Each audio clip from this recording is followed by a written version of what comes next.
Page number 10 question number 20 देखा, in dash sampling every individual has an equal chance of being selected. मतलब कोई partiality नहीं है, कोई हम अपना माइंड नहीं लगा रहे, इस पर्सन को चूज करेंगे इस पर्सन को चूज नहीं करेंगे, ऐसा कुछ नहीं कर रहे। हर पर्सन के इक्वल चांस है आने के। ऐसी सैंपलिंग को क्या नाम है? एक है जी random sampling, non random. Random वाले में क्या होता है कि रैंडमली किसी को भी चूज कर लेते हैं, इसमें चांस हर एक के इक्वल होने के होते हैं, इक्वल आने के आते हैं। नॉन रैंडम वाले में हम कोई ना कोई मेथड लगाते हैं, कोई कॉन्सेप्ट लगाते हैं, कोई प्रायोरिटी रखते हैं।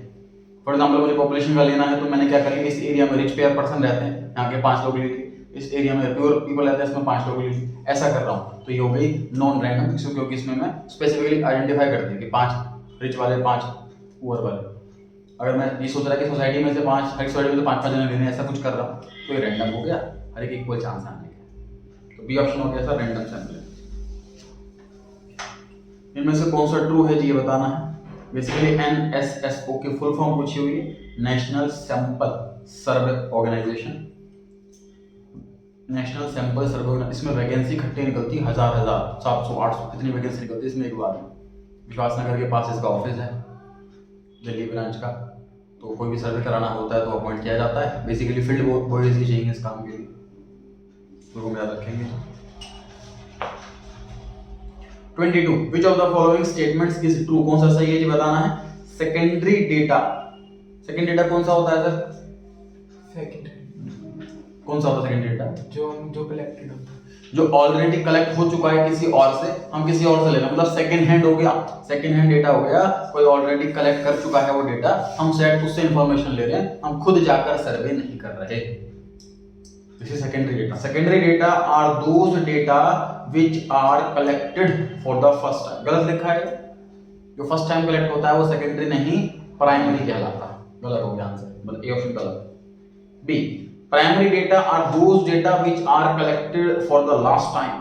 आखिरी बार यूज करा नहीं, प्राइमरी तो ओरिजिनल डेटा है, इसको बाद में भी यूज किया जा सकता है। मतलब primary data will be secondary data if used by someone else. ठीक बात है, C option. Primary data are those data which have already been collected by others। वो तो सेकेंडरी वाला होता है जो ऑलरेडी कोई कलेक्ट कर चुका। D secondary data are those data which have already been collected by others। तो डी ऑप्शन आंसर सही हो गया। 23 पर आगे, identify the correct pair of terms and definitions.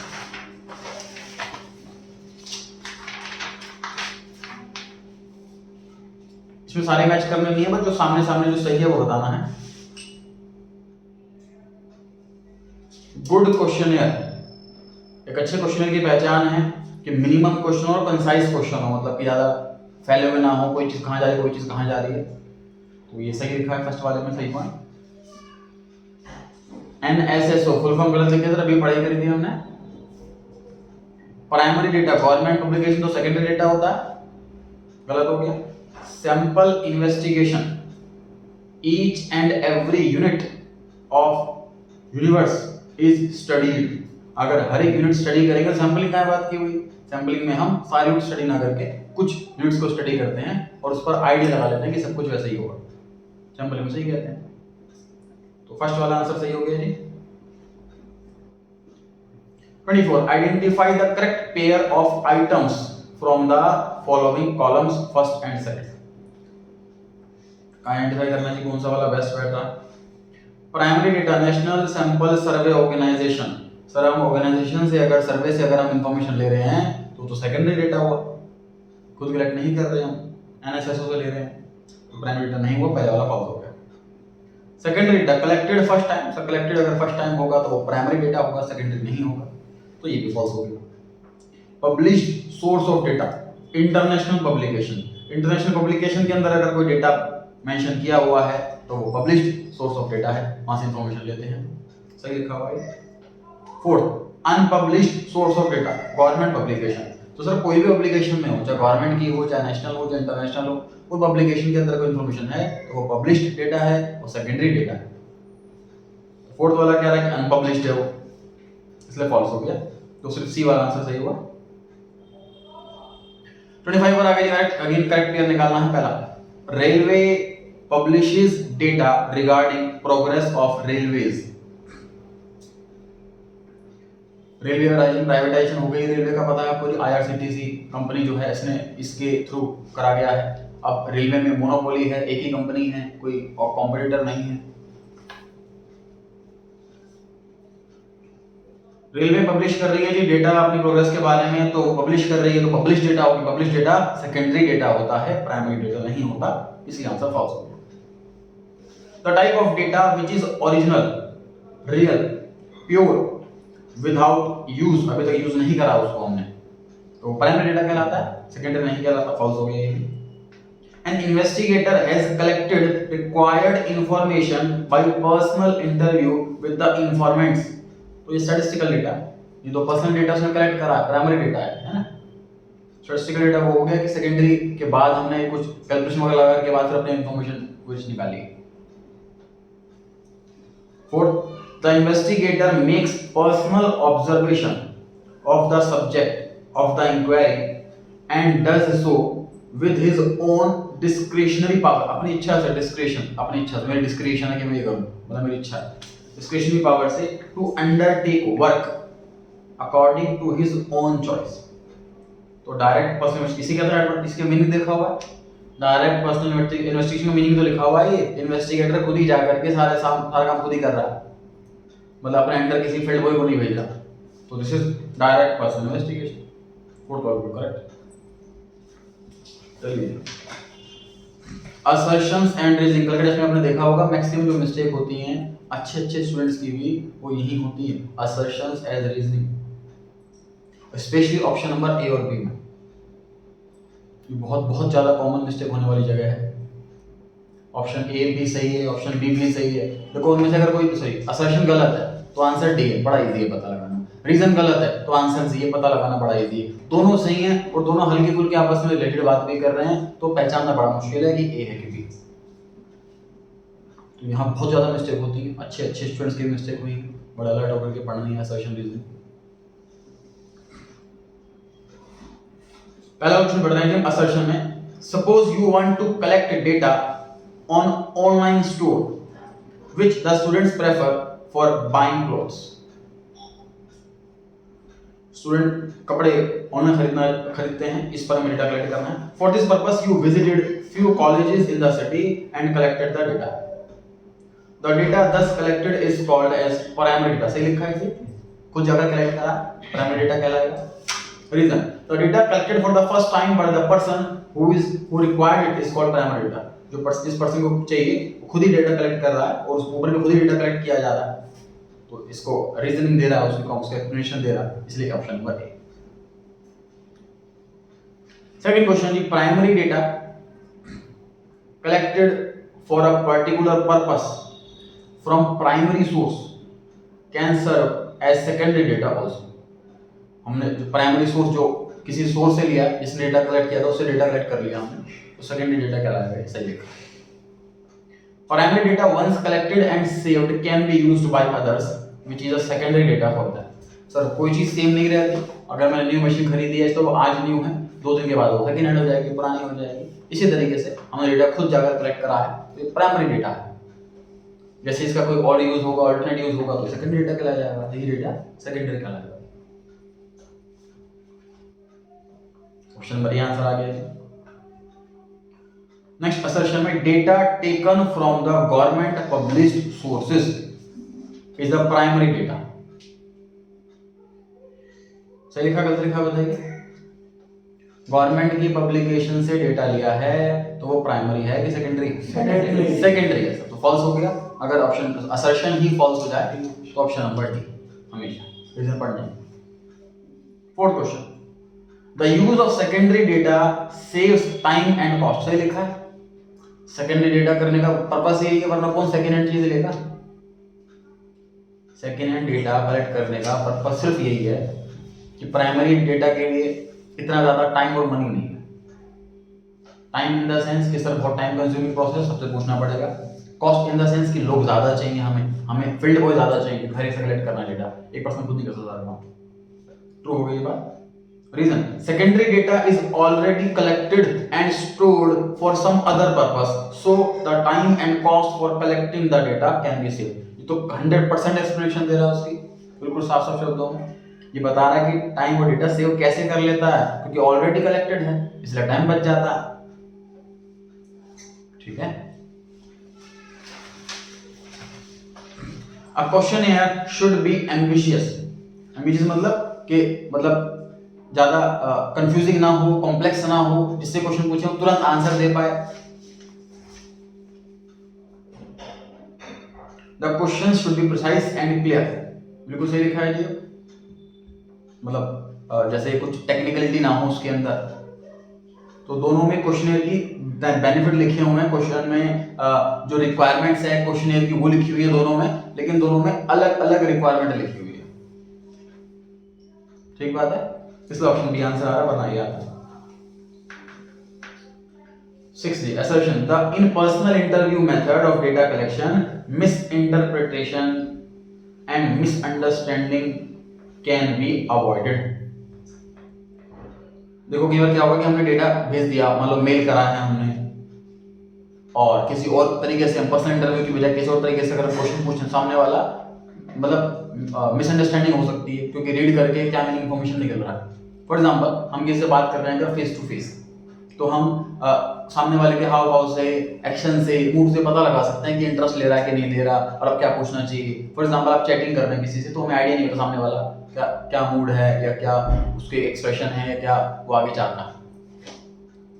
तो ये सेम चीज होगी, तो पर्सनल इंटरव्यू में ये वाला फायदा मिल जाता है कि सामने वाले के इंटेंशन समझ पाएंगे, मिसअंडरस्टैंडिंग नहीं होगी, सामने वाला कंफ्यूज लग रहा है अगर हमारे क्वेश्चन के बाद, तो हम उसको एलैबोरेट कर सकते हैं कि हम ये पूछना चाह रहे हैं इसके अंदर।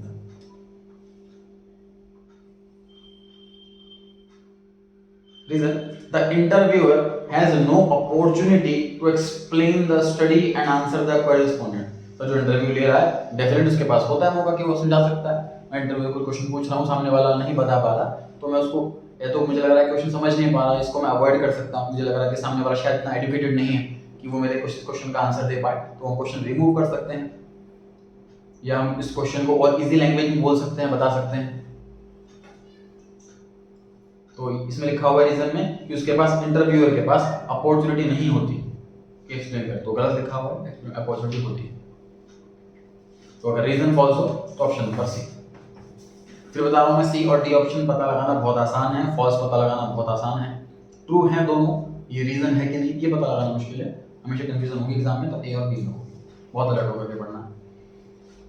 सब देखो, मेरा पर्पस जो नोट्स आपको देने का था, सैंपल पेपर देने का था, सिर्फ मेन पर्पस असर्शन, रीजनिंग और केस स्टडी ही था, वरना एमसीक्यू मोर देन सफिशिएंट है ऑलरेडी नोट्स के अंदर आपके।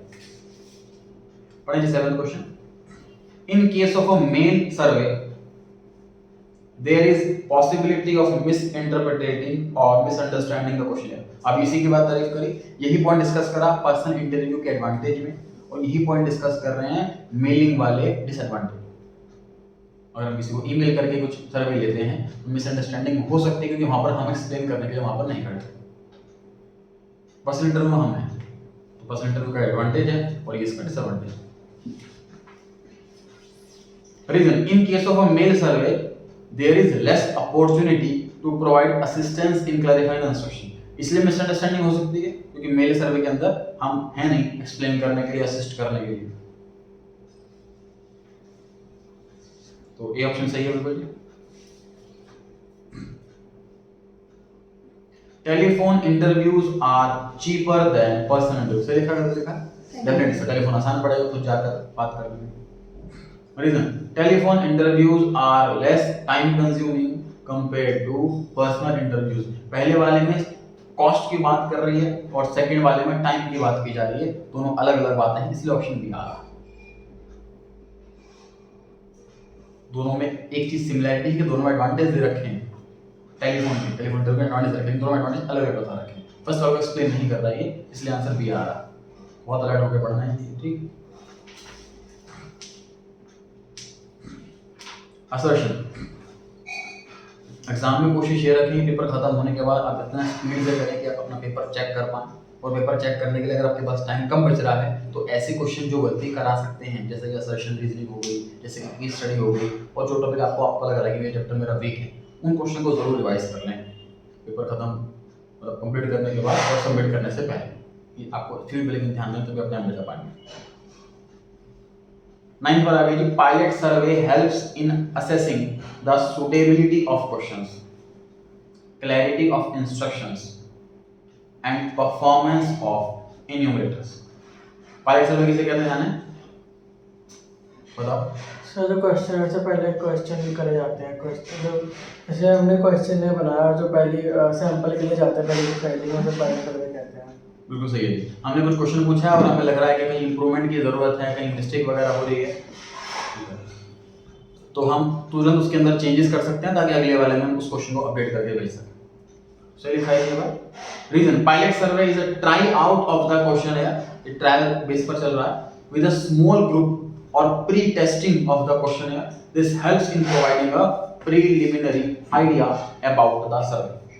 स्टार्टिंग में हमें आइडिया लग जाए कि हम किस तरीके से कर रहे हैं। जैसे मोबाइल वगैरह में भी कुछ लॉन्च वगैरह करते हैं तो उससे पहले क्या करते हैं, इंस्टाग्राम पे फेसबुक वगैरह में ना अपना पोस्ट वगैरह डालते हैं कि आप नया फीचर कौन सा चाहेंगे हमारे नए मोबाइल के अंदर, या फिर 3-4 कलर हैं तो कौन सा कलर ज़्यादा पसंद है लोगों को, इस पर आप वोट दीजिए, इस पर ज़्यादा वोटिंग आ रही है तो ज़्यादा वो इसी कलर के मोबाइल को प्रिंट करके सबमिट अपना प्रोडक्शन करेंगे उस हिसाब से। तो ये प्रीलिमिनरी टाइप हो जाएगा कि हमने कुछ क्वेश्चंस पूछ लिया, आइडिया लग गया हमें, उस बेस पर अपना काम करेंगे। Assertion, most surveys are sample survey. Sir reality है इतना टाइम और इतना पैसा किसी के पास नहीं है कि वो एक एक यूनिट को इंटरव्यू ले सके, पता लगा सके, इसलिए जनरली सैंपल सर्वे किया जाता है। Reason, a sample survey can provide reasonably reliable, 100% reliable नहीं, रीजनेबली मतलब ये ठीक ठाक भरोसेमंद है, and accurate information at a lower cost and shorter time. Cost भी बचती है, टाइम भी बचता है, इसीलिए उसको मोस्टली यूज करते हैं। ये दे रहा एक्सप्लेनेशन, समझ में आ रही है, एक्सप्लेनेशन दे रहा है इसको। ऊपर क्या था कि मोस्टली यूज होता है, हम नीचे बता रहा मोस्टली यूज क्यों होता है, क्योंकि टाइम बचाता है, पैसे बचाता है। 11 पर आ गया जी, in a non random sampling method all the units of the product population have an equal chance of being selected. Non random वाले में होता है इक्वल चांस, नॉन रैंडम वाले में इक्वल चांस नहीं होते, इसलिए असर्शन गलत हो गई तो ऑप्शन डी आंसर आ गया। 12, government publications are a very good source of secondary data. सही लिखा हुआ है जी, पब्लिकेशन से डेटा लेते हैं तो वो सेकेंडरी डेटा होता है। Reason, secondary data is taken from already available resources. Secondary data हम वहीं से लेते हैं जहाँ पे ऑलरेडी अवेलेबल है, जहाँ पे अवेलेबल नहीं होगा वहाँ तो प्राइमरी करना पड़ेगा। सही लिखा हुआ। तो government publication already available source होती है, government publications already available source होती है, इसलिए सेकेंडरी डेटा वहीं से लेते हैं। क्लियर हो गई जी बात, ऑप्शन ए आंसर आ गया। 13, the questionnaire should be brief, simple, clear, precise. सही लिखा हुआ। Reason, questionnaires needs to be able to collect data from the individuals without making it redundant and boring। मतलब अटक जाए सामने वाला बताने में, वो बोर हो जाए आगे करने में, ऐसी चीज नहीं होनी चाहिए। क्वेश्चन ऐसे इजी वाले आए, सिंपल वाले आए, और कम से कम क्वेश्चन में मैक्सिमम इंफॉर्मेशन कवर कर लें। क्योंकि क्वेश्चन तो बहुत बन सकती है, जैसे अगर कोई ऑनलाइन परचेज करते हैं तुरंत मेल आता है कि प्रोडक्ट कैसा लगा आपको, आप इसमें रिव्यू दीजिए या रेटिंग दीजिए, आप क्वेश्चन आ गया उसका आंसर दीजिए 4 ऑप्शन के अंदर से। कई बार उसके अंदर वो डिटेल में क्वेश्चन पूछते हैं 5-6 बार, ये कैसा लगा, मनी के हिसाब से कैसा लगा, डिलीवरी सही आई, फास्ट आई कि नहीं आई, आपको हमारी कंपनी की सर्विस कैसी लगी, और डिस्काउंट ऑफर कैसा लगा, और नेक्स्ट टाइम आप क्या और चाहोगे हमारे ऐप से, हमारे कंपनी से, प्रोडक्ट से क्या चाहोगे। इस तरह से बहुत सारे क्वेश्चन आते हैं। हम लोग बोर ना हो जाए तो हमें जो ज़्यादा इंपॉर्टेंट क्वेश्चन है वो पहले पुट कर दिया, जो कम इंपॉर्टेंट है वो बाद में पुट करा, और लिमिटेड क्वेश्चंस के अंदर ही सारी इन्फॉर्मेशन कवर हो जाए। मतलब बनने को तो 20 क्वेश्चन बन सकते हैं, 50 चीज़ें पूछ लो, सामने वाला नेक्स्ट टाइम परचेज करने के बाद दे ही ना कि क्वेश्चन का आंसर, ऐसा नहीं होना चाहिए, तो अपना लिमिट कर दो। ये ऑप्शन आंसर आ गया इसके अंदर। हिस्ट्री में आपको चालू हो जाएगी, अब आपका रोल आ गया है।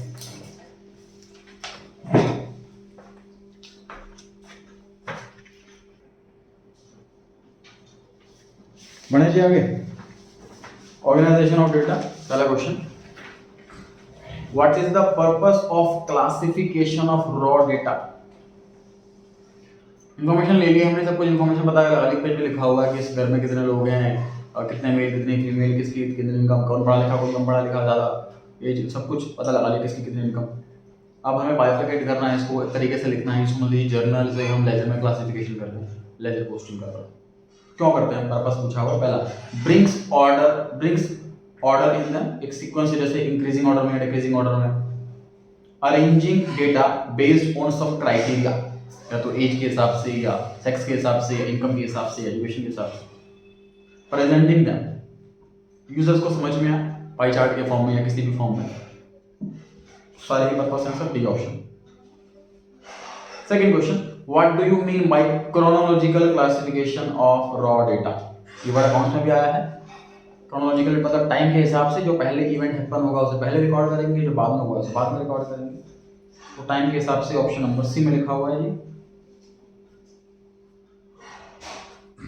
Third question, what do you mean by spatial classification of raw data. पहला, classification with reference to the geographical locations, ये इसकी मीनिंग है sir.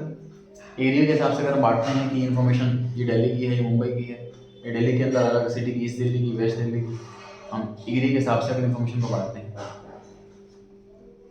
Fourth question, what do you mean bye qualitative classification of raw data.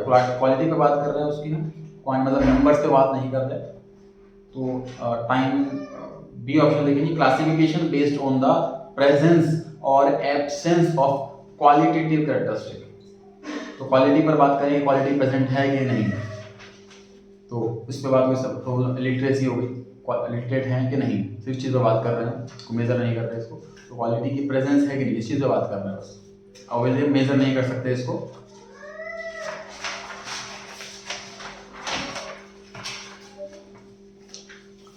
Fifth question पर आगे, when the collected data of characteristics like height, weight, age, income, marks are grouped into classes, it becomes a. देखो, qualitative तब बनेगा जब हम इसको classes में ना बांटें। जैसे क्लास का मतलब ये होगा कि जैसे 5 से 10, 20 से 30 जो हम क्लास बनाते हैं ना, क्लास इंटरवल, उसकी बात कर रहे हैं। क्लास के अंदर हमने बांट दिया है, तो एक क्वालिटेटिव डेटा अब बन गया है quantitative data. C option answer आ गया जी। Question number 6, height, weight, time, distance etcetera are considered as dash variable. Continuous variable, continuous में क्या होता है सर, कॉन्टिन्यूअस वाले में ध्यान है जी। सिंपल सीरीज, डिस्क्रीट सीरीज और कॉन्टिन्यूअस सीरीज। डिस्क्रीट वाले में क्या करते हैं हम, डिस्क्रीट वाले में एग्जैक्ट लिखा होता है कि इतने मार्क्स इतने बच्चों के आए, इतने मार्क्स इतने बच्चों के आए, एक्स और एफ होता है। कॉन्टिन्यूअस वाली सीरीज के अंदर क्या होता है कि क्लास इंटरवल होता है, 5 से 10 तक मार्क्स जो आए इतने बच्चों के आए, 10 से 20 तक इतने बच्चों के आए, ऐसे इतने बच्चों के आए, ऐसा होता है। उसमें पूछा हुआ है हाइट के या वेट में आप कौन सा बनाओगे, डिस्क्रीट वाला कि कॉन्टिन्यूअस वाला। क्योंकि देखिए अब ये ऐसी चीज है जो कि ना मतलब एक इंटरवल में बहुत सारी हो सकती है। मतलब आप मान लीजिए 100 लोगों का सर्वे कर रहे हो और सभी की हाइट लिखोगे, तो बहुत कम लोगों की हाइट कॉमन होगी, मेजोरिटी की अलग अलग होगी, तो बहुत लंबा डेटा बन जाएगा। ऐसे केस में कॉन्टिन्यूअस वाली फॉलो की जाती है। तो कॉन्टिन्यूअस वेरिएबल आ गया सर इसके अंदर, A option. A continuous variable can take values, integral values, fractional values, values that are not exact fractions। मतलब जैसे कि वेट है सपोज 52.3 kg है ना, तो एग्जैक्ट नहीं है, मतलब डेसिमल में आ गया, तो ये भी हो सकता है, फ्रैक्शन में हो सकता है। Each class is in a frequency distribution table is bounded by, bound मतलब बंद जाना, किस में बंद जाता है, तो लिमिट में बंद जाता है। 5 किलोमीटर, 10 किलोमीटर, 20 किलोमीटर, लिमिट हमने कितनी सेट करी है, तो क्लास लिमिट्स के अंदर बाउंड हो जाता है, बंद जाता है।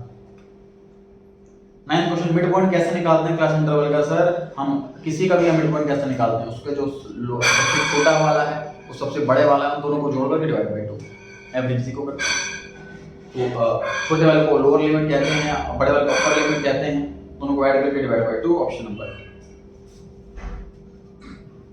10th पे आगे graphic representation of frequency distribution is called as frequency curve. Frequency distribution को जब हम ग्राफ में दिखाते हैं तो उसे हम फ्रीक्वेंसी कर्व कहते हैं। 11th, number of values in a particular class is called class frequency. मतलब कि क्लास के अंदर कितनी वैल्यूज आ रही है, मतलब जैसे 5 से 10 तक मार्क्स कितने बच्चों के हैं, तो 8 बच्चों के हैं, तो 8 क्या हो गई, नंबर ऑफ वैल्यू हो गई ना particular class. This is class frequency F जो होता है। एफ जो होता है फ्रीक्वेंसी वाला, ये सिंपल सीरीज के अंदर नहीं होता, डिस्क्रीट वाली में होता है और कॉन्टिन्यूअस वाली में होता है। क्लास इंटरवल और क्लास विड्थ ये कैसे निकालते हैं सर हम? तुम्हारा गैप है कितना, मतलब जैसे लिखा हुआ है 0 से 10, 10 से 20, 20 से 30, तो पता नहीं लगा हमारा गैप है कितना, तो अपर और लोअर को डिफरेंस कर लो तो इनमें गैप हमें निकल जाएगा, तो upper minus lower B option, पता जाएगा गैप कितना है हमारा। 13th, values equal to the lower and upper limit of classes are included in the frequency of that same class। तो इंक्लूड हो जाती हैं अपर और लोअर लिमिट, तो वो कौन सी क्लास इंटरवल कहलाता है, इंक्लूसिव वाला कहलाता है, और एक्सक्लूसिव वाला में इंक्लूड नहीं होता।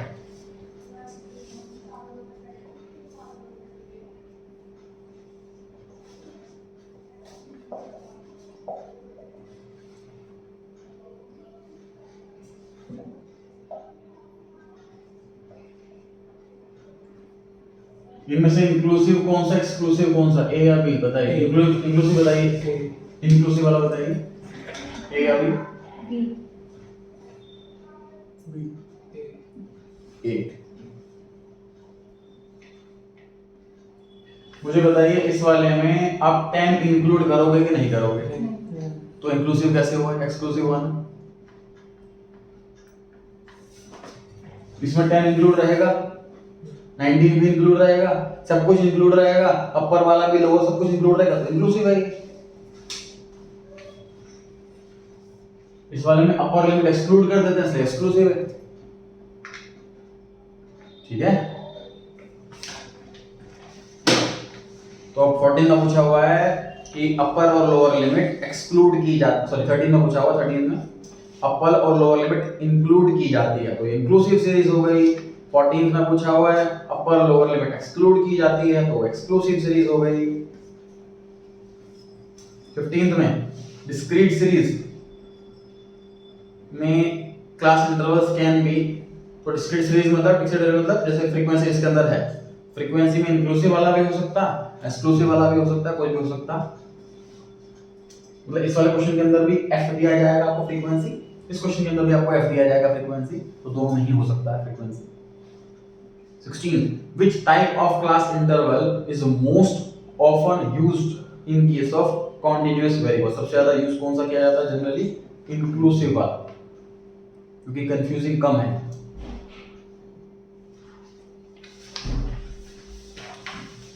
पर आ गया, for a discrete variable the classification of its data is known as frequency array कहते हैं जिसको, जिस सामने हमने डेटा को बांटा हुआ। 18, frequency distribution of two variables is called as bivariate frequency distribution। By का मतलब मीनिंग ये दो होता है ना, बाई बोली 2 साल। 19, the difference between the largest and smallest value is called, जिसका गैप है, रेंज है, रेंज टर्म देते हैं सर इसको, लार्जेस्ट और स्मॉलेस्ट वेरिएबल में जो फर्क होता है। 20, अगेन जी कॉलम हमें मैच करना है, बताना है कौन सा परफेक्ट है। वेरिएबल्स एक्सप्रेस्ड इन फ्रैक्शंस,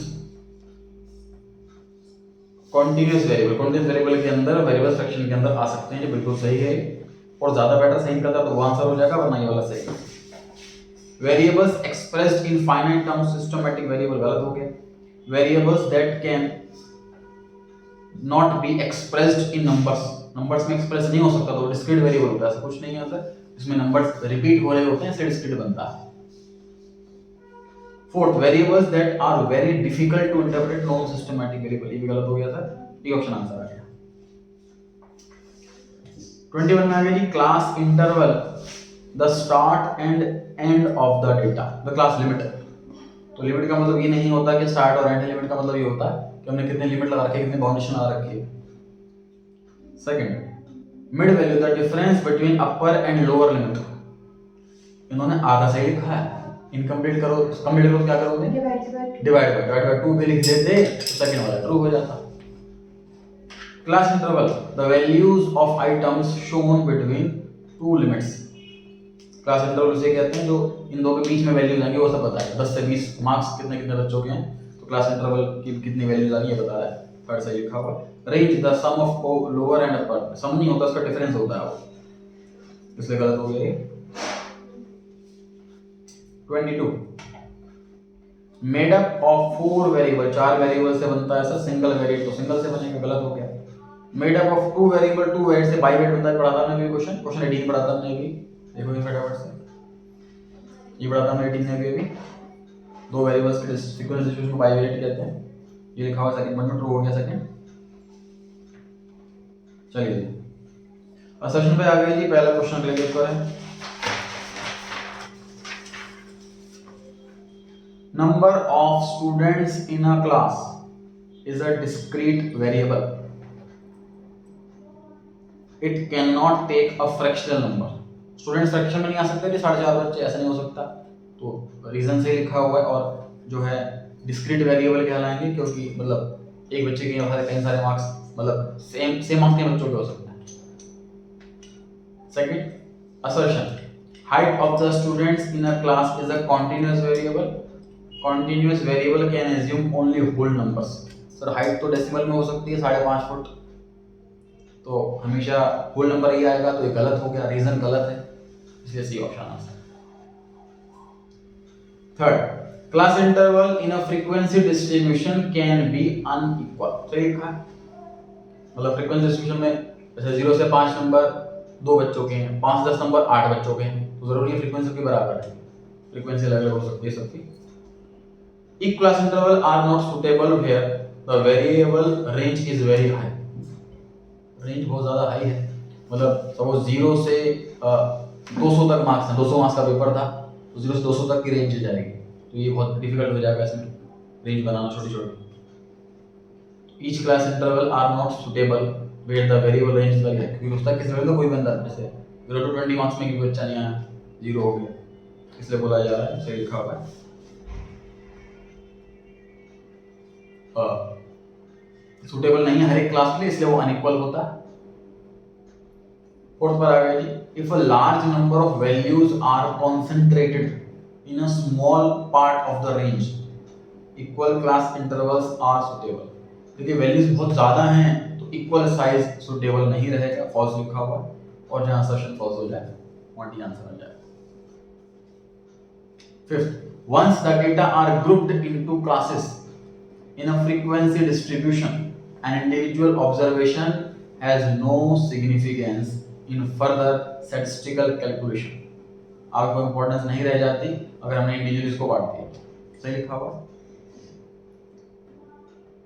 मतलब हमने जब इंडिविजुअल इंफॉर्मेशन ले ली और उसे ग्रुप में हमने डाल दिया, अब ग्रुप का प्रोसेस आगे चलेगा, अब इंडिविजुअल डेटा बेकार है। मतलब घर से सर्वे लेकर के आए थे, हमने लिख लिया कि इस घर में ये पोजीशन है, इतने मेल है, इतने फीमेल है, इतने पढ़े लिखे नहीं है, वगैरह वगैरह। अब इसको हमने सॉर्टिंग वगैरह करके हमने एक सिस्टम बना दिया, total male people, female, income, literate, सब डेटा बना दिया। वो टोटल डेटा तो यूज करनी है, बेकार हमारे लिए। Reason, while classes summarises the raw data making it conscious and comprehensible, it does not show the details that are found in raw data. मतलब उसके अंदर रॉ डेटा क्या था वो पता नहीं लगेगा जो हमने क्लासिफाई करने के बाद हुआ। सिंपल सी बात सर, जर्नल कर रहे हैं हम, जर्नल के बाद हमने लेजर पोस्टिंग कर दी, जर्नल का यूज नहीं रहा तो लेजर से इंफॉर्मेशन मिलेगी, कैश कितना है, राम से कितने पैसे लेने हैं, सैलरी कितना एक्सपेंस हुआ है, वो काम की इंफॉर्मेशन रहेगी, जर्नल इंफॉर्मेशन नहीं रहेगी। लेकिन लेजर से हम इंफॉर्मेशन पता लगाना चाहें जर्नल की तो वो पॉसिबल नहीं। ये पूछा हुआ कि क्लासिफाई करने के बाद फिर हम रॉ डेटा का कुछ पता लगाना चाहें तो नहीं पता लगा सकते। तो दोनों में सही लिखी हुई बात है, लेकिन दोनों में अलग अलग बातें हो रही हैं, इसलिए ऑप्शन नंबर बी आंसर है। 6. The lower and upper class limits should be determined in such a way that frequencies of each class tend to concentrate in the middle of the class interval. मतलब upper lower limit ऐसे रखो करीब करीब mid में आए जो हमारे जो मेजॉरिटी लोग, सही लिखा हुआ है। if it is made in such a manner, the statistical analysis for what purpose the data is prepared will be more likely to accurate. मतलब बीच की कैलकुलेशन रहेगी कि हमने मार्क्स सारे बच्चों को दिए जो बीच में मेजॉरिटी बच्चों के मार्क्स हैं वो मिडल में रहे, ऐसा रखेंगे तो हमारा आंसर भी सही आएगा। और देखो रीजन स्टार्ट ही ऐसे हो रहा है, ऊपर वाला किया जाता है इस तरीके से, क्योंकि तो ये रीजन स्टार्ट ही ऐसे हो रहा है, एक्सप्लेनेशन दे रहा है ऊपर। 7 classification of a group of people based on the marital status is a qualitative data। मतलब आप मैरिड हैं कि अनमैरिड हैं, मैरिटल स्टेटस ये हो गया।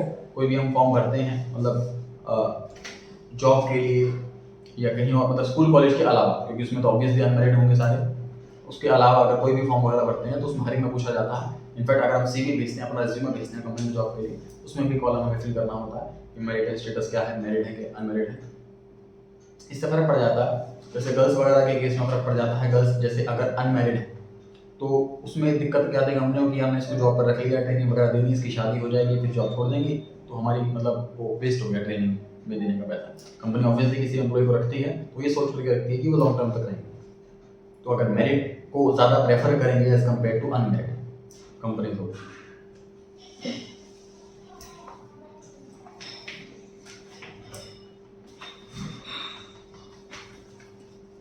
और इधर में लिखा हुआ था data can be classified as either married और unmarried, such classification is based on the attributes is called qualitative classification. Quality में ही आता है कि मैरिड मैरिड, कोई इसको क्वांटिफाई नहीं कर सकते। 8 classification based on the monthly income of households in a city is qualitative information. Sir monthly income तो नंबर्स में लिखी होगी, जरा पूछेंगे आपकी इनकम अच्छी है कि बुरी, ऐसा ऑप्शन नहीं होंगे अच्छी बुरी का, हम इसमें या तो गैप उनको इंटरवल दे देंगे कि बिलो 10,000, बिटवीन 10 to 30 या कुछ इंटरवल दे देंगे, तो ऐसा कुछ होगा, तो नंबर्स में ही होगी, क्वालिटेटिव नहीं है, क्योंकि असर्शन फॉल्स है, इसलिए आंसर डी हो गया। 9 the variable population is not a time series. Sir population बहुत वेरिएबल है तो टाइम सीरीज के अंदर ही आएगा, क्योंकि हमें टाइम कैप देना पड़ेगा इसके अंदर, तो इसलिए फॉल्स हो गया जी, डी ऑप्शन आंसर है। The objects around us grouped as either living or non-living is a qualitative classification। सही है, जिंदा है कि नहीं है, ये क्वालिटेटिव ही में ही आएगा, जो चीज लिविंग है या नॉन लिविंग चीजें हैं हमारे आसपास। Reason classification based on the presence और absence of the attribute is qualitative classification. कोई एट्रीब्यूट, कोई कैरेक्टरिस्टिक, कोई फीचर वो है या नहीं है, इस चीज पर हम अगर क्लासिफिकेशन करते हैं तो ये क्वालिटेटिव होती है। तो रीजन भी सही लिखा हुआ है, ये ऑप्शन आ गया। आगे 11 the variable height is a discrete variable. Discrete नहीं है सर, ये उसमें बनेगा क्लास इंटरवल कॉन्टिन्यूअस वाले में बनेगा, क्योंकि हाइट में डेसिमल में भी आ सकता है, डिस्क्रीट में एक्सेप्ट आता है। फॉल्स हो गया असर्शन, इसलिए डी ऑप्शन आ गया।